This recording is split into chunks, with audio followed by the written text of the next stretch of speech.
Okay, Shane, you've talked about your use of text in your works before. Now I see there's quite a difference between the amount of text in the working drawing and the finished piece. Did you find that you just didn't need it in the end? Well, the text there was just sort of notation. Mm-hmm. And sometimes the notation becomes a part of the concept, it becomes an integral part of the image. And in that case, I employ the text like an image. So, but I felt that as the painting progressed that I didn't actually need all those notations and those reminders and those triggers. I felt that the image itself was enough to carry it.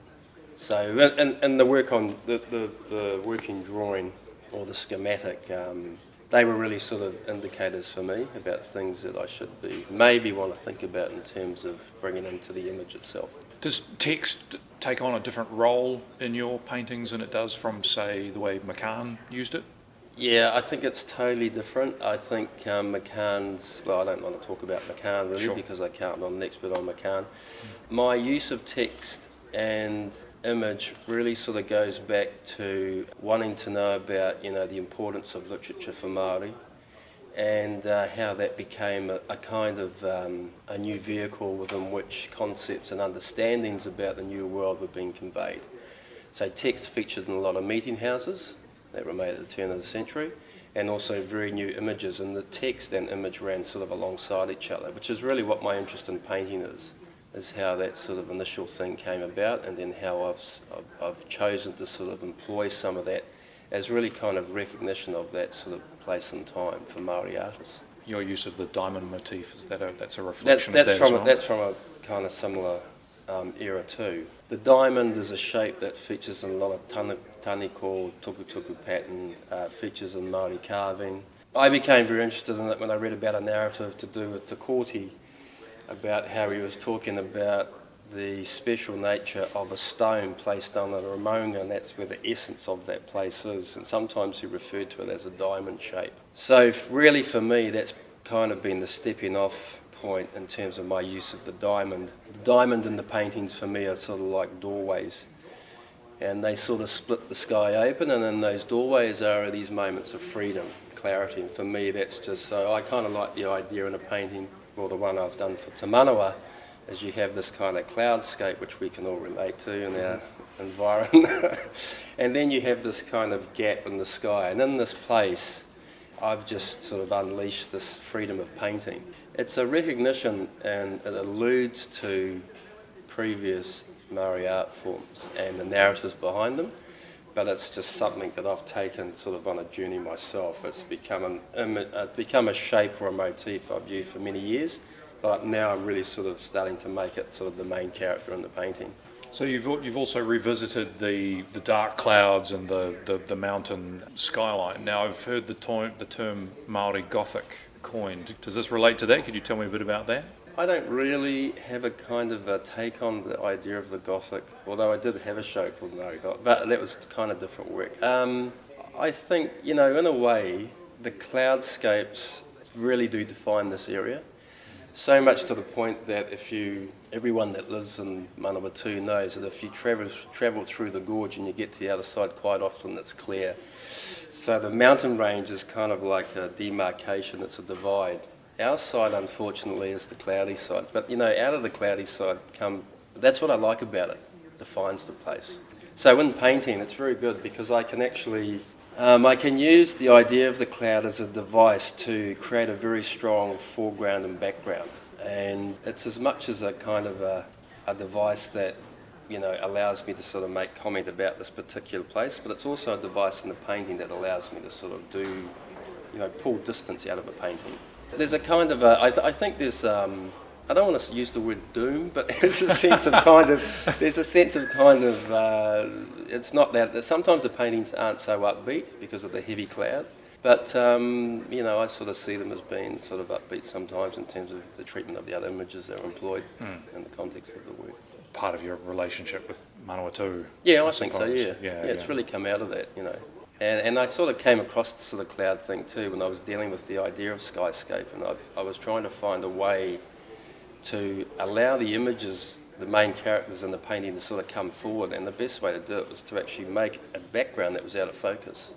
So I just started spraying it, and they just became clouds. So then that became the sky for me. It's that easy. Are there any other elements of your relationship with Manawatū included in the painting? Well, I'm very interested in the term Manawatū, just that word itself, the standing heart, or the heart that stops. I was talking with a colleague, and he teaches in the reo up at Massey, and he conveyed a story to me about how that, or one of the stories associated with how that name came about. It was when one of the first explorers or people to come to this place, they came into it from a high point, and they looked down the valley, and it was just so beautiful that it stopped his heart. And so there's a kind of that expression where something is just so incredibly sublime that you're completely taken aback. That's one of the stories. So I just thought, well, wow, that's it in a nutshell, really. And so I've really just tried to look at aspects of the idea of manawa, which is heart, and to stand, or manawa ora, and pull some of the meanings out of those ideas to help generate, what the picture could be. So the idea of the heart is really about the idea of the essence. It relates back to the diamond, the stone, the essence of a place. What it is that you bring to a place to actually draw the essence out, and how that actually gives you power. All those things really, for me, in terms of my living in Manawatū, have allowed me to become a sort of the person I am in terms of my painting, which is what I've tried to sort of convey. Well, not convey necessarily precisely, but it's a response to that. But the main thing that comes out of that also, when you think of Manawatū, is the river, which is why I've put the word river at the top. I think it's a feature in our landscape that we sort of take for granted, that we don't always necessarily totally understand, or that we're at one with. But I remember when I was up at Māori Studies, and I was doing a Māori paper up there, Māori language paper, and one of the first things the lecturer said to us on our first day, he says, when you go back across the bridge, he said, just give a little mihi to the river. And we said, oh, what would that mean? He said, just go kora Manawatū. And ever since then, and I taught my kids to do it, it kind of personifies the river. It makes the river real in the sense that it's that living, it gives it an aspect of humanity. It's just such a simple thing to do. So my kids still do it today every time we cross the river, kia ora Manawatū, and it's just one of those little wee snippets where the language sort of helps you understand the place. So the river at the top of the painting has become sort of a significant subheading to the work. Now, in works like Star Eater, they're intensely detailed, and then you contrast it with something like Begin, which is quite spare. Where do you draw the line when it comes to determining how much detail to put into a work? Well, each painting has its own world, and each, they're kind of reiterations on sort of broader themes, I suppose. But Star Eater is a work that really is about pattern. It's about how the way pattern sort of disperse, it dissipates over and I really wanted to make a painting that was vast, so that when you stood in front of it, that your eye could not sort of rest in any one place. It was like a sort of economy in terms of the pattern. But when you stood back, you could almost sort of make out a facial feature, so that the whole painting and pattern comes together to make one single object. But as you draw closer, it breaks down into little wee incremental details. So that was really a painting about pattern and about the sum and about parts and about how it makes up the sum of something. With the painting like Begin, that's really just another conversation about, I was interested in the dialogue and conversation and around a story between a rock and a bird. So I wanted to make it, where the rock is sort of like set in time immemorial, and the hummingbird is caught in a moment of time. It's really this idea of time really is a kind of a thing that we sort of, the stories about this rock and this bird, but caught in this moment. And I was really trying to sort of deal with some ideas in and around those characters really. So the level of detail is a tool that you can use to... Yeah, I think so. I mean, I tend to follow my nose in terms of my work. If I'm into, one day I might make a kind of discovery for myself about, how pattern can be employed in a painting, and I might do 6 paintings based on it. And then the next week or the next month or whatever, I'll come in and it's not, I'm just pushed out aside and I'm just going to paint this bird for a bit. put it in the context, not really worry too much about, so my painting does vary quite a bit in terms of those things. But, I like to think there's some kind of underlying theme that binds them together, There's quite a lot going on in this and within the diamond in this painting. Right. Did you have things that you wanted to include, or did it all just kind of develop organically? I had a few things. I had a few images that I painted in the early 90s when I first arrived in Palmerston. One of them was the pot plant image, a couple of them were the bird images. But I didn't really, now that I look at the drawing, in the drawing or the initial painting, the configuration of it, that they were very clear. What I found is in the diamond, I really wanted to sort of almost disguise it. So I just wanted a really abstract space that overlapped and crammed things in, rather than things that sort of specifically kind of stuck out. And the reason I really wanted to do that is because I keep thinking about the way a river flows. It's always changing. And sometimes it's gentle and sometimes it's like full on, but it's got sort of momentum about it, and there's a kind of a sense that everything's being channeled, and I just really wanted the painting to try and reflect that. So while there are those things in there, they're kind of disguised, and they're the images are built up, they're compacted.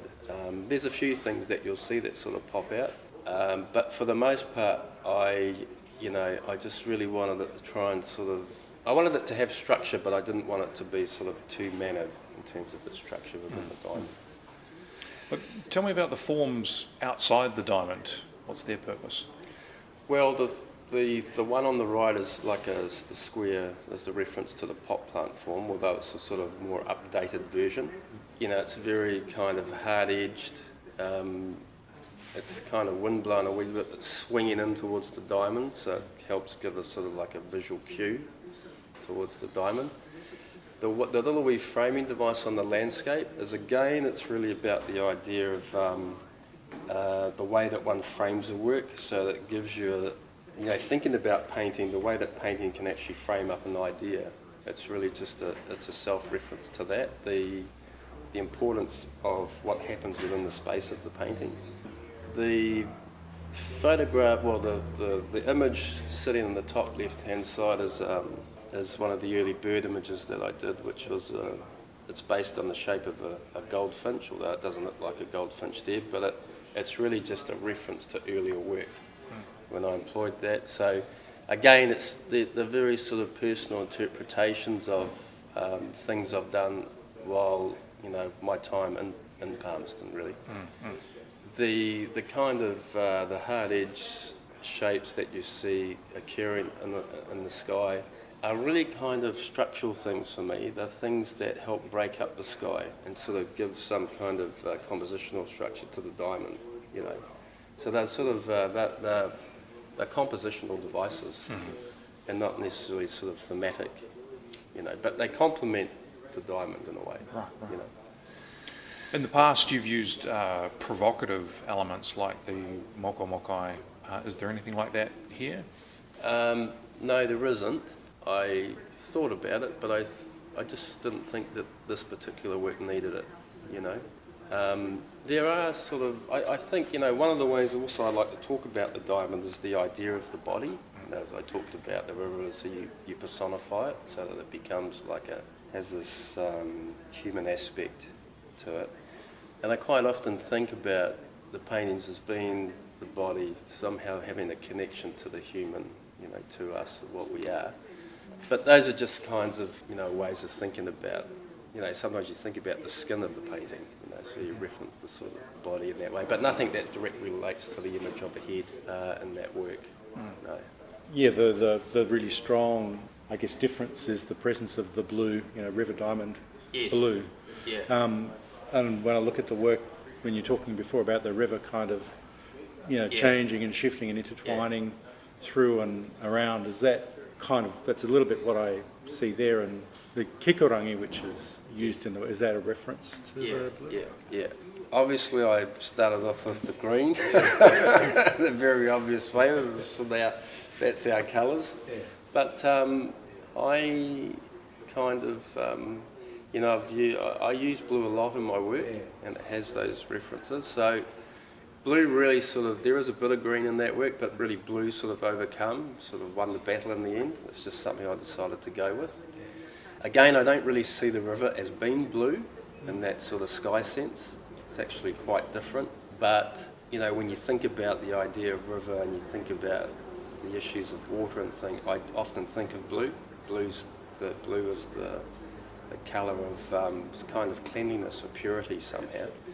And that's why I've featured it in there. But also, I think also because of the previous works, again coming back to the notion of body, you know, kiko rangi, kiko's flesh, rangi's sky, those two things come together and sort of make that colour, or that reference to the body again. Yeah, and also to the word, you know, and also just going back to where well, I should put this in there and not forget, is that, you know, apathy, like the sort of, the separation between the two landscapes forms Tararua's Ruahine, and so how that also then it's the diamond points straight to it on the landscape at the bottom, and of course it opens up. As it opens up, it frees itself for this freedom notion that I was talking about in terms of expression of painting. I mean, that's the thing. I you know, quite often the names like spark ideas. The names of place, well, it happens all the time. Maori place names that they spark ideas about whakapapa. And just really how you start to sort of view that place because of that name. It just sparks a whole lot of different ideas, concepts.